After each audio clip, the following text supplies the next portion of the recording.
Bonjour, je vais parler d'un épisode en date de Inhumans qui est génial. C'est enfin la fin de la série. C'est génial, c'est enfin fini. C'est le seul truc, c'est vraiment le point le plus positif de cet épisode, c'est fini. Merci, enfin. Je veux dire enfin, enfin. Alors, première connerie numéro 1, Gorgon. Alors, Gorgon, il faudrait que le personnage se décide. Il y a des scènes, j'ai l'impression, il joue la grosse brute demeurée du fait de sa résurrection. On ne sait même pas pourquoi sa résurrection, ça le rendrait aussi. Enfin, ils nous ont dit que c'est ça le truc. Ils nous ont dit, mais juste dans l'épisode d'avant, qu'une seconde de Terra Genesis, ça pouvait rendre fou.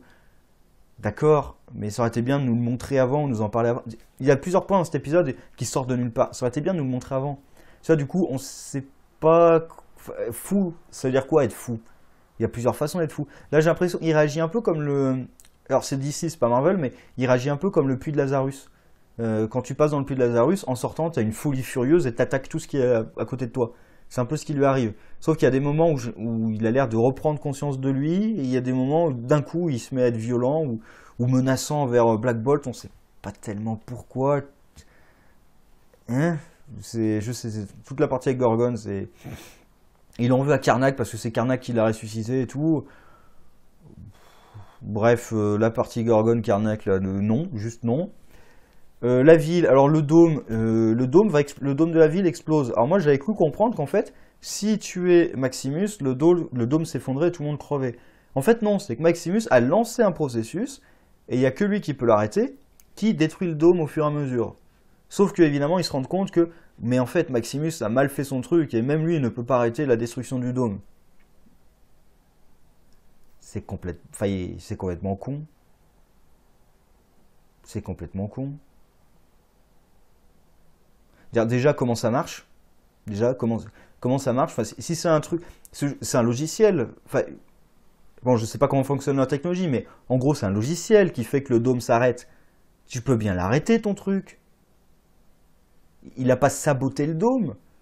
Puisque si, mais normalement, c'est un truc qui peut désactiver, donc c'est un logiciel. C'est pas un truc qu'il a saboté ou quoi que ce soit, donc comment ça marche? Alors, je vais. Normalement, je vais sortir une vidéo sur les comics Inhumans, et du coup, j'ai relu l'un des mieux cotés, Inhumans Volume 2, qui ressemble. Il y a beaucoup d'éléments qui sont semblés à ça, et typiquement à la fin de Inhumans Volume 2, il y a Maximus qui a monté un plan avec un mercenaire humain extérieur à Tilan pour détruire le dôme protégeant la cité, et à la fin, les Inhumans font croire que la cité est détruite pour s'enfuir ailleurs. Ça fait référence un peu à ça, mais sauf que Maximus n'a pas une technologie qui détruit le dôme. C'est lui qui a modifié le programme pour que ça détruise le dôme. Il pourrait. Je comprends pas ce qui fait que ça peut pas être arrêté en fait. Bref, et Maximus devient complètement taré dans cet épisode et c'est pas. Je suis désolé, mais c'est pas préparé. Il y a des trucs, il y a des éléments qui sont un peu préparés, mais il y a plein de trucs. Il devient complètement taré, un peu du côté ah mais mon peuple il va mourir avec moi, mais qu'est-ce qui te prend? Il y a des passages entiers où il montrait clairement qu'il tenait à son peuple malgré tout, et là il y a le côté de si je peux pas être roi, tout le monde doit mourir avec moi. Qu'est-ce que c'est que ce truc? Enfin, bref, Maximus là, son évolution de personnage, je la comprends pas. Il y a un truc qui sort un peu de n'importe où, qui sort un peu de nulle part. C'est on apprend pourquoi est-ce que Black Bolt a tué ses parents par accident.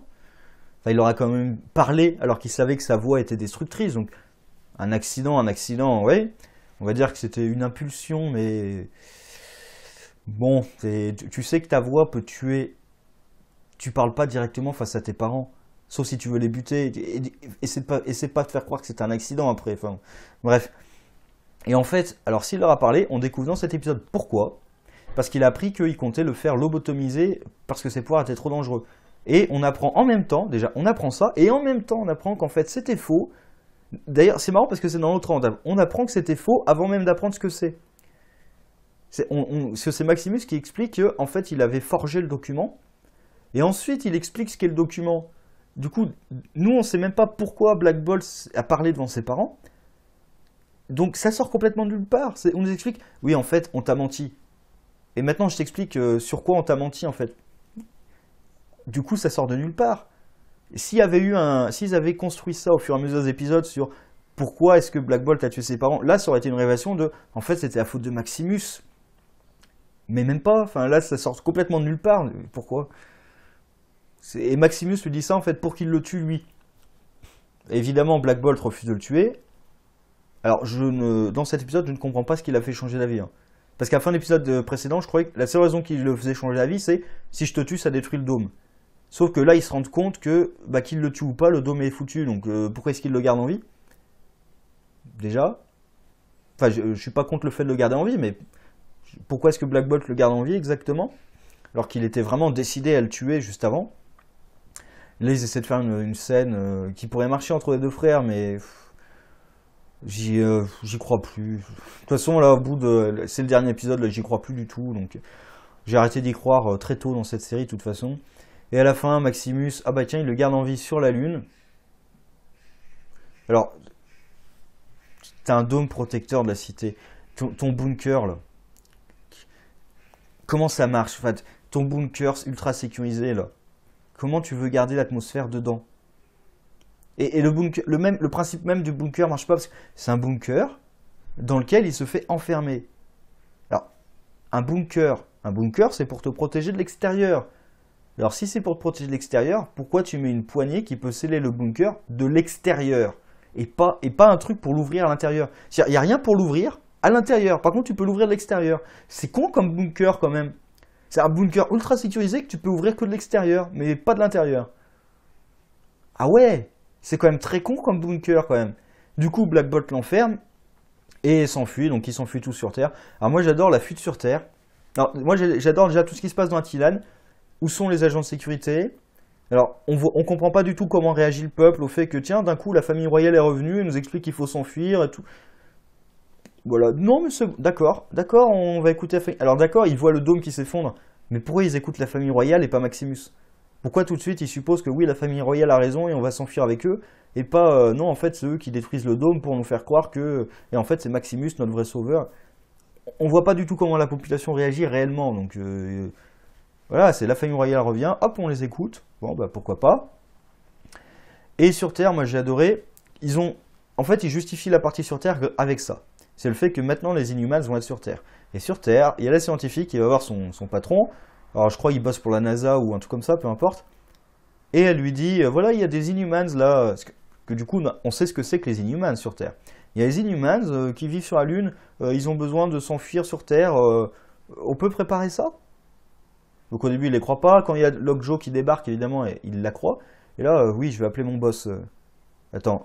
On te dit qu'il y a des alliés... Enfin, les Inhumans sont plus ou moins considérés comme des aliens vu qu'ils ont de l'ADN Kree. Donc même les Inhumans humains entre guillemets sur Terre qui sont transformés, on considère comme des aliens. Donc là on te dit qu'il y a des aliens qui viennent de la Lune, qui ont des super pouvoirs et qui décident de venir sur Terre. Et tu te dis oui ok je vais arranger ça. Ah bon? Non. En plus il y a une loi qui est... Déjà les Inhumans sont traqués sur Terre, en plus il y a la loi anti-Avengers. Pourquoi est-ce que vous acceptez des Inhumans sur Terre comme ça?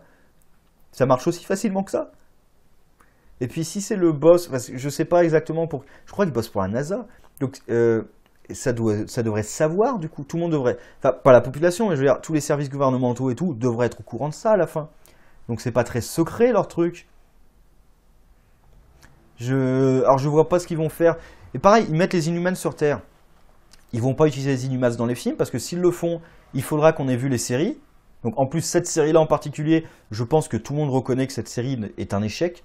Le showrunner aussi qui a essayé de faire un peu du damage control, tout le monde reconnaît que c'est un échec. Donc on va pas s'appuyer sur cette série dans les films, très clairement. Donc ça veut dire que les Inhumans ne pourraient être utilisés que dans d'autres séries télé, genre Agents of S.H.I.E.L.D. qui va recommencer. Sauf que les Inhumans ont quand même une puissance... Enfin évidemment, c'est pas montré... Normalement, Black Bolt est quand même infiniment plus puissant que ce qui est montré là. Black Bolt, il est quasiment indestructible. Enfin, pour des humains, déjà, il a une super force naturelle de tous les Inhumans. Donc déjà, il est plus fort que les humains. Et normalement, il a le pouvoir de contrôler les électrons et tout, de se rendre beaucoup plus fort. Il a réussi à affronter le Hulk à main nue quand même. Pas longtemps, mais il a quand même réussi à l'affronter. Même Ah, Thanos, il s'est fait démolir, mais il a quand même tenu le combat un petit peu. Donc, il est quand même puissant. C'est quand même l'un des personnages les plus puissants. Tu vas pas le mettre dans une série télé. Déjà, rien que sans sa voix, il est ultra puissant. Tu rajoutes sa voix est encore plus destructrice. Et Medusa, alors Medusa, elle a complètement perdu ses cheveux. Du coup, je sais pas. On nous dit même pas s'ils vont repousser ou pas. Même elle a pas l'air d'être sûre de est-ce que ça va revenir ou pas. Et d'ailleurs, pour revenir aux comics, ses cheveux normalement n'auraient même pas dû être coupés en fait, puisque son pouvoir, c'est pas tellement qu'elle contrôle ses cheveux, c'est qu'en plus ses cheveux sont quasi indestructibles. Puisque si c'est juste elle contrôlait ses cheveux, bah elle attache quelqu'un avec ses cheveux, c'est facile de s'en détacher quand même des cheveux, c'est pas ultra résistant. Hein. Mais là justement, c'est que ses cheveux sont ultra résistants, donc il n'aurait pas pu la tondre aussi facilement, mais bref. Mais rien que Gorgon, hein, normalement avec sa puissance de destruction, elle est quand même assez grosse, donc ça ferait.